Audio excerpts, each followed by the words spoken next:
Welcome to Alexandria, the greatest center of learning and trade in the ancient world, a rival for Rome herself.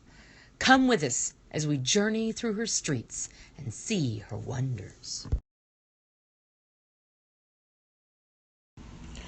Alexander the Great first came to Egypt in 332 BC to be proclaimed king and god before encountering the Persians.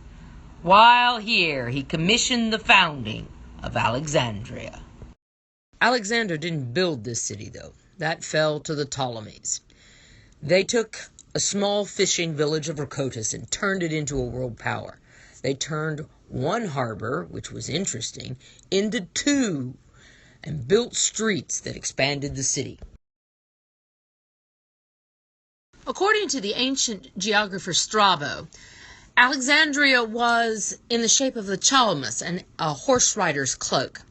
The city was 3.2 square miles along the Egyptian coast and had 3 separate communities, so large that they needed their own districts and law.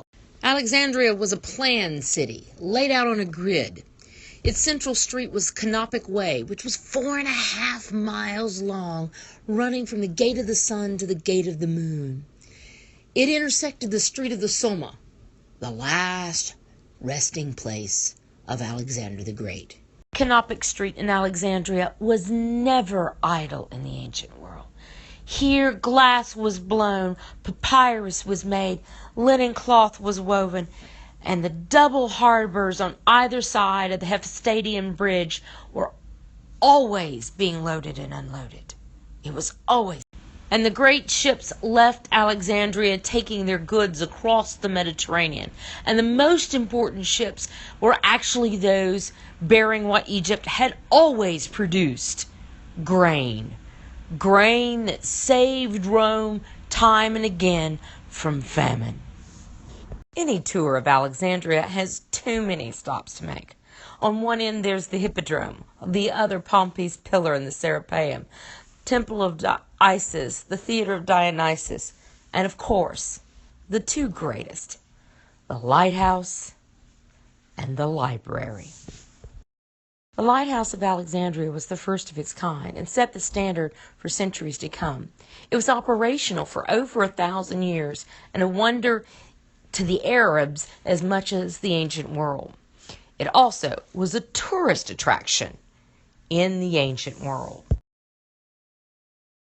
The White House had 3 sections. The base housed government offices and stables and barracks.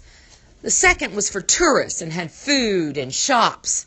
The third was the great beacon, and atop that was a statue, which might have been Poseidon, might have been Zeus, and might have been Alexander. The greatest library in the world was not just a library.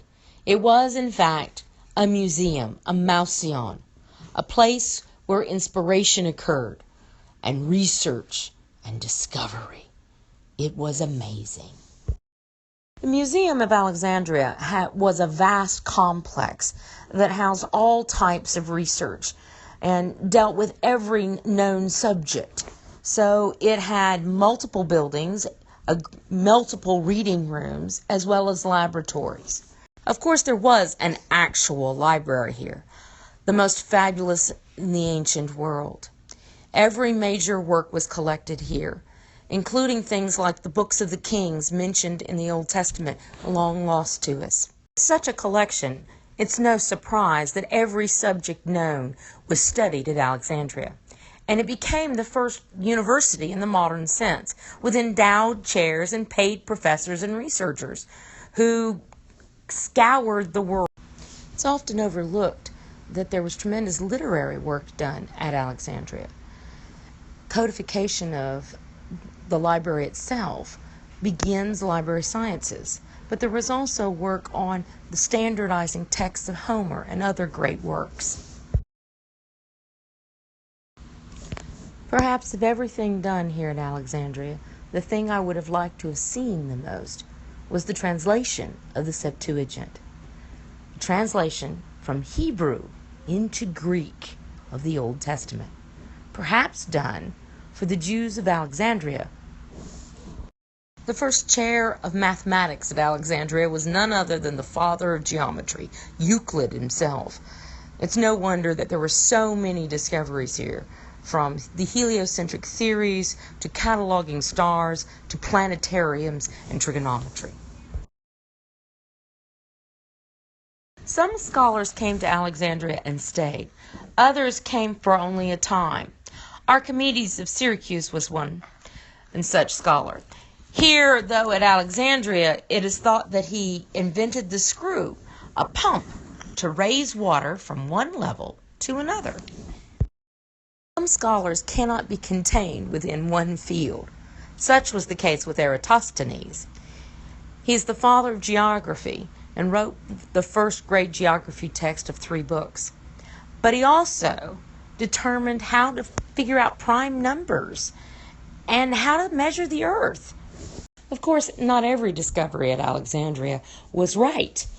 Ptolemy, the scientist, not the ruler, invented epicycles to prove mathematically what was going on with planetary orbits in a geocentric system.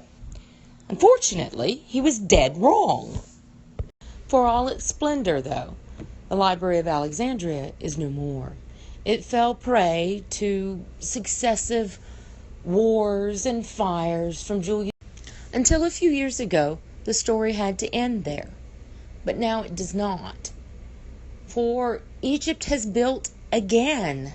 And now there is the Bibliotheca Alexandrina on the site, or at least as close as they can get, because much is underwater, of the old library. Thank you for coming on our tour of Alexandria and her wonders. Much was lost, but there is much here that remains, that inspires not only myself, but hopefully you, and has others for generations.